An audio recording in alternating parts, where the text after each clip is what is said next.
Hi guys! This video is going to be on my favourites and my not so favourites when it comes to cosmetic products. I'll start with foundation. So out of my collection I've chosen 3 foundations, some cheaper, some more expensive, and I'm going to compare them to the foundations I don't really like. So when I say, when I go through and show you the products I love, if you yourself don't like them, feel free to comment below, tell me what you're having troubles with and why you don't like them, and I can help you out. If I name a couple of products that you love and I don't, be sure to let me know below what I'm doing wrong or whether, you know, you think that you can change my mind.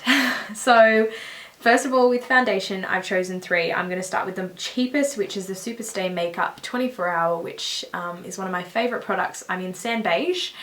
It is around, I think, $20 something. You can get it from Priceline. I think it lasts all day. It feels good. It's very full coverage. I don't have to set it with powder if I don't want to. If I want a heavier coverage, I do, but I don't have to, so that's what I love about it. The next one is the L'Oreal True Match. It has an SPF of 17, which is actually really good. I'm in Golden Beige. I have got this on right now, and I think it has good coverage. It's definitely buildable, but one layer is not enough, so I've just got one layer on at the moment, and if you look closely you'll be able to see my breakouts, but luckily you're not close. So I do like this product, and I apply all these foundations I'm about to show you with a beauty blender. I do like this, but again, it doesn't give me as much coverage as my Superstay. The next product I love, sorry, the True Match is a little bit more expensive. It might be around 27 or something here in Australia. So the next one is the MAC Studio Fix Fluid SPF 15, which is good. I love this, but it's up there a little bit high. I think it's between maybe 50 to 80. I'm really sorry, I don't have exact prices and I never remember, but I know it's up there on the higher end of the scale, but I do love it. But with this, I tend to apply with like a foundation brush, like this one. Mainly because I think it goes on a lot heavier. I mainly wear this for special occasions, or, you know, I don't actually know why I change my foundations for special occasions, because it doesn't really make a difference. But yeah, so I'm in NC20, and I'll list all these below. So I do love that foundation. A couple of foundations I've tried and haven't really liked is the Ready Set Gorgeous CoverGirl foundation. So I got 105. I think it's a bit too light, so when I did use it, maybe that's why I didn't like it, but it felt pretty thick, but yet didn't really give good even coverage. It was just, it kind of felt like sunscreen. That's how it felt when it was going on, so I didn't really like that. The next one I didn't really love was the Revlon Photoready Airbrush Effect. So it has, I think it's meant to have, it's quite shimmery, so I think it's meant to have like light reflecting particles in it, which in theory, that might sound great, but it actually just looked like it didn't give me coverage, and when I had it on, it just kind of looked like a shimmery mess. So it was pretty disgusting. So next one is Designer Brands Longwear 24 Hour Foundation. I actually bought this because the bottle felt so good, and I was like, I have to have this. It's like a glass bottle. Anyway, I put it on, and this is actually way too dark for my skin. So maybe that's the reason why I didn't like it, but I just think, again, like for the price, I think it was medium range, it just, yeah, I didn't really like it. Anyway, concealer, sorry, I've just got to grab it. A few that I love. One that I'm wearing right now is the Maybelline Fit Me in Fair. It's really good. It's got an applicator. I like it. It feels good on. The next one's the NYX High Def Concealer. This and the Fit Me are very similar. So the NYX High Def Concealer, I think I'm in, I don't know, maybe light, oh no, beige. It's actually really nice. I'd actually compare that to the MAC Pro Longwear Concealer, which I like as well, but it's on the higher end, and I'd like to sort of stick to something that is a little bit more affordable, so these two are perfect. This one's a bit harder to get if you're in Bathurst. You can't actually buy it from Target. I think you have to buy it online, and it's always out of stock. I don't know how I got my hands on this, but the Fit Me's in Priceline, so it's really good as well. Another one I like is the Tarte Miraculous Concealer. Anyway, saw a makeup artist use this. It's very rich, it's very heavy, and it does need to be set. So it's not for everyone, but if you're a makeup artist and you're really after some photography friendly concealer, this one's a definite. It's quite heavy though, so maybe perfect for someone with really dry, dehydrated eyes, which is pretty much me. So I like that as well. Two that I really don't like, I still use them, but I don't love them, is the Maybelline Superstay 24 Hour, which is kind of annoying because I love the foundation, so you'd think I'd love this. But anyway, it's really good to clean up the sides of eyeshadow and that sort of thing, but it's not the best. It's a little bit drying. So I also don't like the Rimmel London Hide the Blemish Concealer Stick. I'm just not a fan of concealer sticks. For starters, they're shaped like a lipstick, so it's really deceiving. And then I just, could you imagine just wiping, that was Missy Snorty. Could you imagine wiping this on? Anyway, it's not the nicest. So they're two products in the concealing range that I'm not a huge fan of. Moving on to powder foundations. So I've got the Maybelline Fit Me in 225. It's okay. A little bit drying again, but if you're after a matte finish, it's really cheap. Like I think it might be around the $20-something, and it's really good. You can get it at Priceline. The Australis Fresh and Flawless. So this is natural and it's about my colour. It's okay too, but I'm really used to the Jane Iredale pressed powder, which I've got here in Warm Sienna. We actually stock this in our salon and it is my favourite pressed powder. It is really moisturising, nourishing. You can wear it on its own, but it is about $87. So there's a huge price difference, but this again is, it is a mineral product. So you are paying for a skincare makeup basically.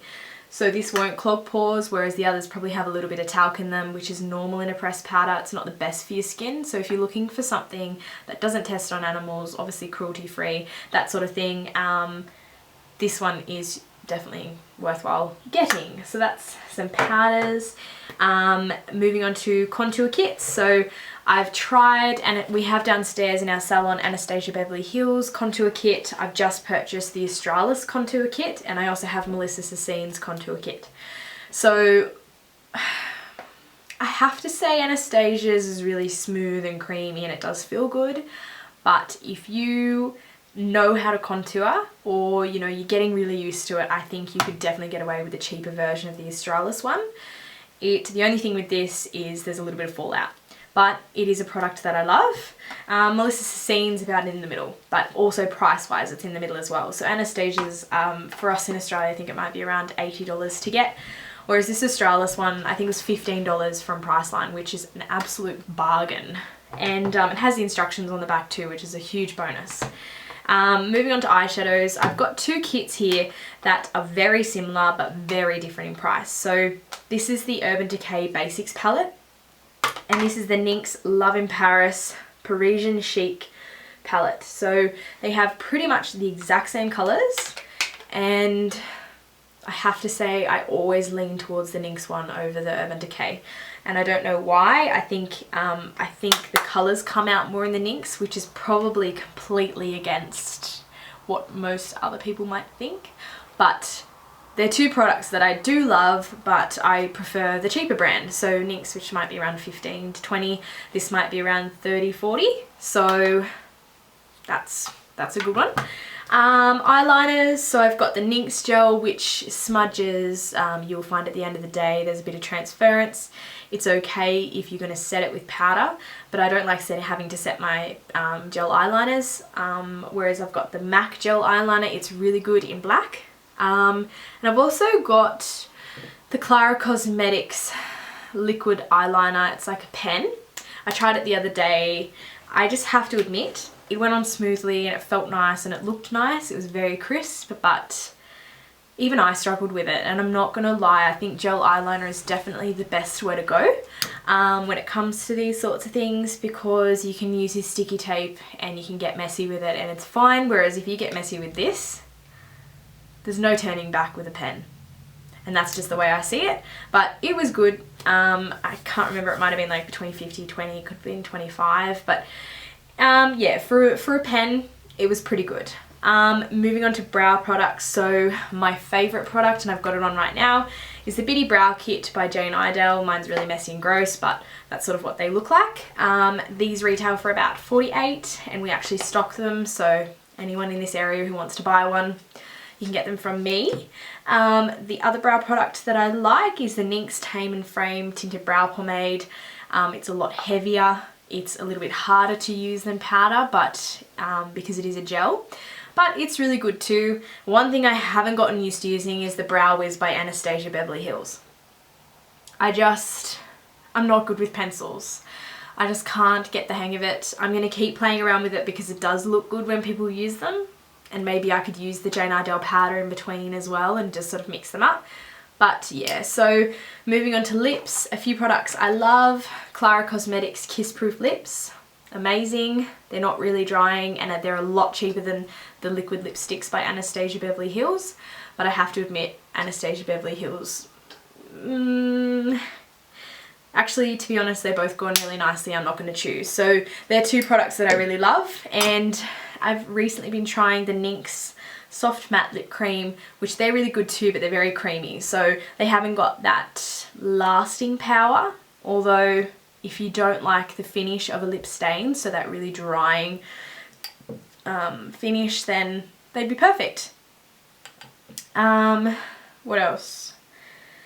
Lashes, I'll quickly go over them. I mean, at the end of the day, lashes are lashes. If you're someone who wants to go for the mink or the human hair or, you know, really expensive lashes, that's fine. But my all-time favourite lashes, and we actually stock them in our salon, is Model Rock. So I've just found that over the time of using them, the lash bands are really smooth, they move, they're not really thick. So yeah, they're definitely products that they're definitely a product that I absolutely love. Really easy to use, and they have their own glue, which I love as well. So they're Model Rock. This is a sample size, but the eyelash adhesive is really good as well. Whereas the Ardell is one that I don't like. It stings and it's really strong and smells. So I don't even know what's in it, but it's gross. I do also like the Duo in black. The Duo eyelash adhesive dark tone. But yeah, so I also like Oh My Lash brand. They have some really dramatic, beautiful lashes. Lash band's quite thick, so if you're not very experienced with lashes, you know, get a hold of it before you start buying these ones, especially the really thick ones, but I love them for my dramatic looks. So moving on to, actually that's probably all I'm going to cover. And I'm not going to go over primers or anything like that, mainly because I haven't trialed enough to show you guys ones that I love. But when it comes to foundations and concealers, I've gone over them as much as I can, just to give you guys an idea of what my favourite products are at the moment. I'm not going to say that I'm going to update this as often as monthly, because I just don't think I'm going to like sift through enough products to do that. But if I ever find that I come across something that I love, I'll do a review on it. Or if you see me use a product and you think that, you know, you'd like to hear a review, just comment in the box below and I can do that I can do that easily for you. And yeah, let you know what I think. But I hope this wasn't too boring. It was requested, so for the people that have requested this, I hope it has answered all your questions. But yeah, as usual, don't forget. Why do I always stuff this up?